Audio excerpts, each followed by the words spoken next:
Just wondering what y'all know about Jimmy at this point. Hurt his knee. Which knee? Left knee. I don't know anything more.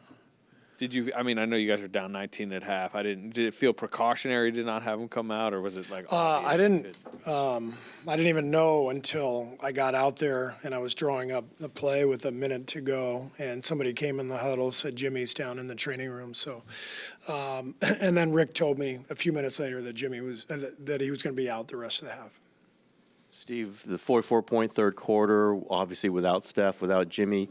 What was happening there? Was it movement? Was it shot making? What was the highlight of that 44-point third quarter? The energy, the competitive spirit was right. It wasn't right in the first half. I think we had an attitude adjustment of getting into the fight, and then both BP and Pat just playing the high pick and roll games.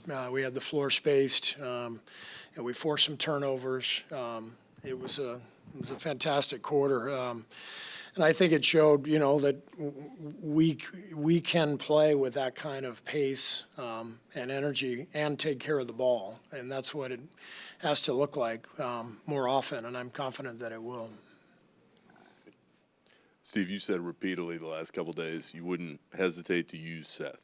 That you wouldn't hesitate to use Seth. What does it say about him that first game of the year, not a lot of practice time in the last few days, and boom, he rolls out of bed and hits. Well, he comes from the greatest shooting family in the history of basketball, so he's a pro. The guy's been around for a long time, and he's helped win a lot of games for a lot of teams, and he kept himself ready, and he just knows how to play. He's in the right place at the right time. He doesn't turn it over. He's a good passer, and he fights defensively. It's great to have him. That three-man combination of Pat, Buddy, and Seth probably wasn't one that you had in mind. What allowed that trio to work? Well, Pat's pick and roll game was incredible tonight, and second half we played faster. We were able to spread the floor and just get into a lot of high ball screens, and Pat was getting downhill, getting into the paint, and when he wasn't making his mid-range shot, he was moving the ball along, and once you get a paint touch like that, the defense has to react. And as I said, I thought BP did the same thing. Both guys really played great games and created a lot for others. And obviously we played faster in the second half, spread the floor more, and got a good rhythm going. Just couldn't close the game. I was just kind of wondering how, maybe the thought process and how you land on a specific closing lineup on a night like tonight where your two stars are out, you got, kind of random guys, chipping in. You have a big comeback with a lot of your bench guys. I guess, why did you go with the lineup you went with? You're just going with the guys who have, really played the best and you feel good about. And, we stayed with Gary because he's our best on-ball defender. Buddy is also better defensively than given credit for, and we wanted him on the ball, and we wanted his floor spacing. He got a good look late. He was mad at himself for not knocking it down, that corner shot, but Buddy is a great shooter, and so we were just going with the guys that we felt gave us the best chance. As you mentioned, Pods have been playing well, but did you think about keeping Spencer in there to close?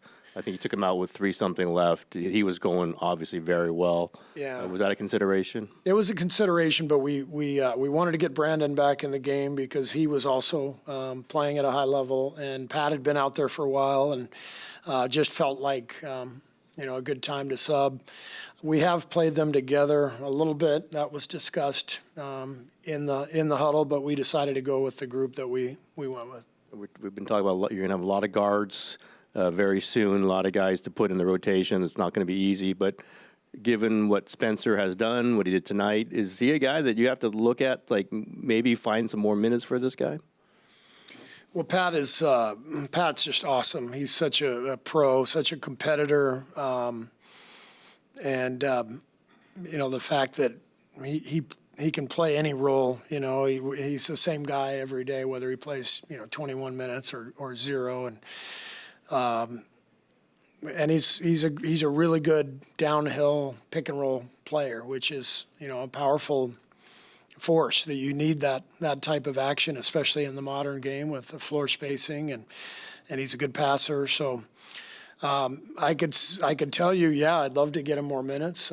We also have Melt coming back, hopefully on this trip. Pat's also on a two-way, so he's limited to 55 games. So we may have to, once Steph is back and we have Melt, we may have to give him some nights off because he's got a 50-game limit. So there's a lot at play here. But Pat's he's an NBA player. He belongs on our roster full time. I guess just to kind of follow, you touched on a little bit with Pat's 50-game limit. Just how much discussion has there been up to this point on how to use those games? Well, we haven't even had the luxury to not have him active, through 22 games. So it hasn't even been a question. But now it will be a question with, once Melt and Steph are back, we do have to ask that question. This was Draymond's 900th regular season game in his career. And for a second-round pick, reaching this milestone, how do you describe, the mark he's made on this franchise and the longevity he's had playing in a position where he's undersized? Draymond is just incredible. He struggled in the first half, and he's such an emotional player, which is, what drives him, that passion, that emotion. And the game just did not go his way in the first half, and I was just so proud of him for fighting through that and then having a great second half, even after picking up those fouls, to sit for a while and come back and play a great fourth quarter. The guy's the ultimate champion, and, we ride with his emotion, and sometimes it gets the best of him. But more often than not, he's just a winner. He's just a championship player and somebody who our guys feed off of. And I thought he was brilliant in the second half after his first half struggles. Steve, after Pat gave you guys a 1-point lead inside 5 minutes, they went on an 18-5 run. Was it a matter of what they were doing? Did they just find another gear, or do you think you guguys ran out of gas a little bit? I didn't feel we ran out of gas. I mean, they're 21-1 for a reason. Shea's the MVP for a reason. He goes 5 for 6 from three.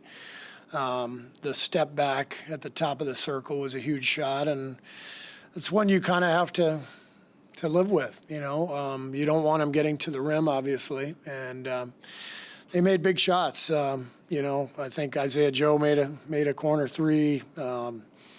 Jalen Williams, made a big shot. So you give them credit. They're the NBA champs for a reason.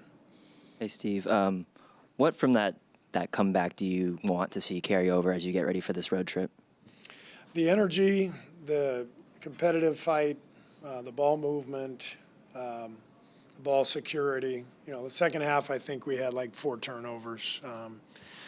And despite playing at that pace and defending like we did, so shots are going to go in, shots are going to miss, but you can be consistent, taking care of the ball, and consistent with your effort and energy, and that's what we're looking for on a consistent basis. Steph going to make the trip? Steph will not make the trip. He's going to stay home. It was a long shot for him to play in the back-to-back, and we don't play again until Friday. So it just makes perfect sense for him to stay home with Rick, get the rehab done here, get his work in, and hopefully be ready for Minnesota next Friday.